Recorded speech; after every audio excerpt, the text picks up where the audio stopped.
শুরুতেই বিধিবদ্ধ সতর্কীকরণ। আগামী 1 ঘন্টায় আজ যা বলবো তা কোনো দলের অন্ধভক্তদের বা ঘৃণার কারবারিদের একটুও পছন্দ হবে না। দেখুন, হালি শহরে যে ঘটনাটা ঘটেছে সেটা ভয়ঙ্কর এবং চূড়ান্ত মানবতা বিরোধী। শুধু এই রাজ্য বা এই দেশের প্রেক্ষিতে নয়, গোটা পৃথিবীর সমস্ত নিরিখেই custodial death, lock up death বা পুলিশ হেফাজতে মৃত্যু মানবতার প্রতি অপরাধ এবং চরম অগণতান্ত্রিক। কাজেই ময়নাতদন্তের রিপোর্ট আসার আগেই মুখ্যমন্ত্রী ও পুলিশ মন্ত্রী যে হালিশহর থানার তদন্তকারী অফিসারকে সাসপেন্ড করেছেন এবং আইসিকে ক্লোজ করেছেন, তা অত্যন্ত সঠিক এবং ন্যায্য কাজ হয়েছে। ঠিক যেমন বিরোধী নেত্রী হিসেবে মমতা বন্দ্যোপাধ্যায় ঘটনাস্থলে যাওয়াটা গতকাল অত্যন্ত সঠিক এবং ন্যায্য কাজ ছিল, একেবারে জোর গলায় বলছি। আর এই ন্যায্য কাজটা মুখ্যমন্ত্রী থাকার সময় মমতা বন্দ্যোপাধ্যায় বিরোধী দলের কোনো কর্মীর মৃত্যুতে একবারও করেননি, এটাও জোর গলাতেই বলছি। একই সঙ্গে বলছি, পুলিশের সামনে হামলার ঘটনাকে জনরোষ বলার প্রবণতা গণতন্ত্রে ভয়ঙ্কর। আগেও বলেছি, এখনও বলছি। দেখুন, বিরোধী নেতানেত্রীর কনভয় হামলা যে এ রাজ্যের একটা কুৎসিত রাজনৈতিক সংস্কৃতি হয়ে দাঁড়িয়েছে, এ কথা গত 20 বছরে, গত 21 বছরে, গত 2 দশকে বহুবার আমি বলেছি। বিরোধী দলনেতা থাকাকালীন 30 বার শুভেন্দু অধিকারীর কনভয় হামলা হয়েছে। গত বছর এই অগাস্ট মাসে কোচবিহারের খাগড়াবাড়িতে শুভেন্দু অধিকারীর কনভয়ে যে হামলা হয়, একাধিক গাড়ির কাঁচ পাথরে চুরমার হয়ে যায়। তখনও আমরা এই একই কথা বলেছিলাম রাজনৈতিক সংস্কৃতি নিয়ে, বলেছিলাম নগর পুড়লে দেবালয় কি এড়ায়? আজ দেখা যাচ্ছে এড়ায় না। দেখুন সেদিন কি বলেছিলাম। আমি বলছি, ব্যক্তির থেকে যদি আরও বড় ছবিটাকে করি, যে ধরুন এই কনভয় হামলা, কালো পতাকা, কনভয়কে আক্রমণ করা, বিরোধী দলনেতা বা যে কোনো রাজনীতিবিদকে আক্রমণ করা, আমি বলছি এতে পুলিশের অংশ তো অবশ্যই আছে, কিন্তু আরও বড় করে যেটা আছে সেটা হচ্ছে রাজনৈতিক সংস্কৃতি।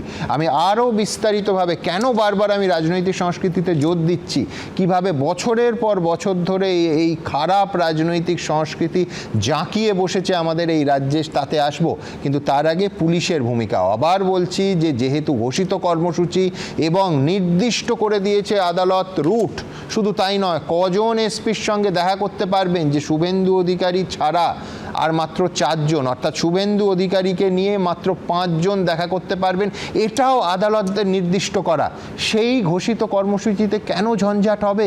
আর এই সংস্কৃতি যদি জাঁকিয়ে বসে এখনই, তার মানে সেটা ওই প্রবাদটা আছে না, যে নগর পুড়িলে দেবালয় কি এড়ায়, তো সেই রকম দেবালয় কি এড়াতে পারে যদি এখন থেকে আগুনটা ইচ্ছাকৃতভাবে লাগিয়ে দেয়া হয়, অথবা আগুন লাগার পর ইচ্ছাকৃতভাবে নীরব থাকা যায় যে আগুনটা নেভানোর প্রয়োজন নেই, যাক জ্বলুক না। সেদিন শুভেন্দু অধিকারীর কনভয় হামলা নিয়ে যা বলেছিলাম, আজ মমতা বন্দ্যোপাধ্যায়ের কনভয় হামলা নিয়ে একই কথা বলেছি।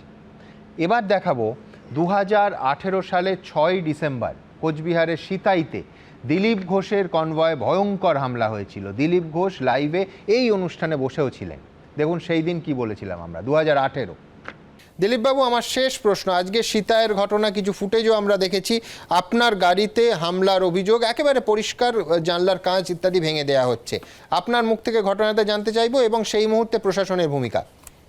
দেখুন, একটা সাধারণ প্রোগ্রাম ছিল, সেটা হচ্ছে আর ঠাকুর পঞ্চানন বর্মা জন্মভিটেতে আমি তাকে শ্রদ্ধাঞ্জলি দেওয়ার জন্য যাচ্ছিলাম।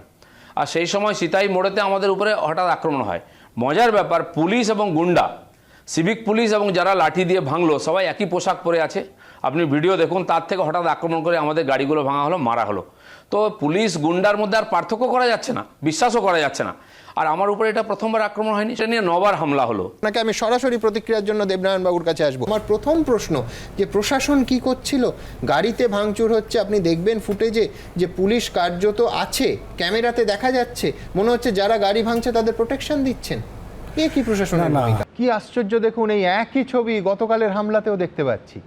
বুঝতেই পারছেন, শাসক বদল হয়েছে, শাসক আর বিরোধীর ঝান্ডার রং বদল হয়েছে, কিন্তু রাজনৈতিক সংস্কৃতিটা একই রয়ে গেছে।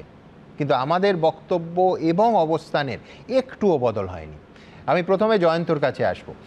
দেখুন, যে জিনিস বারবার পরিবর্তনের আগে আমাদের দেখতে হয়েছে, মানে এই 26-এর পরিবর্তনের কথা বলছি, আপনাদের দেখাতে হয়েছে যে জিনিস, আর সব থেকে বেশিবার যে অন্যায়টা করা হয়েছে বিজেপির সঙ্গে, সেই বিজেপি যখন শাসন ক্ষমতায় তখনও সেই একই জিনিস কেন দেখতে হবে? এই প্রশ্ন দিয়ে আজ অনুষ্ঠান শুরু করবো জয়ন্ত। প্রথমে বলবো, এ তো daughter in law mother in law syndrome. যে পুত্রবধূ অত্যাচারিতা হন তিনি আবার শাশুড়ি হয়ে অত্যাচার করেন তার পুত্রবধূর ওপরে, অর্থাৎ এটা তো আমরা দেখেই এসেছি। এবার তোমাকে বলি, তোমার প্রশ্নের দুটো পার্টেরই আমি নিন্দে করব। এক, পুলিশ কাস্টাডিতে মৃত্যু, তার তদন্ত হওয়া প্রয়োজন, উপযুক্ত তদন্ত হতে হবে। এবং আমরা অনেক সময় বলে থাকি, আমি যদি মামলা করতাম ডিফেন্সের হয়ে, যে পুলিশ আবার পুলিশের বিরুদ্ধে কবে মামলা করে বা কবে তদন্ত করে নিরপেক্ষ, সিআইডি দাও, সিবিআই দাও, আমরা এরকম বলতাম। দেখো, কাস্টোডিয়াল মৃত্যুর কোনো ক্ষমা নেই, কোনো জাস্টিফিকেশন হয় না। যে পুলিশকে আমরা দেখি থানায় বসে 498A মামলায় দর নির্ধারণ করছে চার্জশিট দেওয়ার জন্য, সেই পুলিশই আবার মারছে। যদি কাস্টোডিয়াল ডেথে মৃত্যু হয়ে থাকে তাহলে তা ভয়ঙ্কর হবে, তার পরিণামও ভয়ঙ্কর হোক, ভয়ঙ্কর সাজা হোক। এবার পরের প্রশ্ন, পরের উত্তর, যেভাবে প্রাক্তন মুখ্যমন্ত্রীকে কালকে হালিশহরে আক্রমণ করা হলো, আমি তারও নিন্দে করব। যে প্রাক্তন মুখ্যমন্ত্রী, তার কর্তব্য তার দলের কর্মী মারা গেছেন দেখতে যাওয়া, এটার মধ্যে কোনো অন্যায় নেই, কোনো ইমমরাল, ইল্লিগাল, আনএথিক্যাল কিছু নেই। এবার এটাই স্বাভাবিক এবং গণতন্ত্রে এটাই স্বাভাবিক ঘটনা। এবার আমি বলি, এটাকে যদি আমি একটু উল্টো করে দেখি, দুটো মৃত্যু, একটা বারুইপুরে না সোনারপুরে, যেখানে তার অভিষেক বন্দ্যোপাধ্যায় গেলেন, যে অভিষেক বন্দ্যোপাধ্যায় বাইরে বেরোতে পারছিলেন না, বেশ কয়েকদিন ভোটের ফল বেরোবার পর বেরোননি, তাকে যেন ভাসিয়ে তোলা হলো, তাকে যেন একটা সুযোগ করে দেওয়া হলো, আবার তিনি মিডিয়ায় চলে এলেন। তিনি, আমি বলবো, ঔদ্ধত্যপূর্ণ একের পর এক বক্তব্য রেখেছেন, অর্থাৎ তিনি একটুও টসকাননি।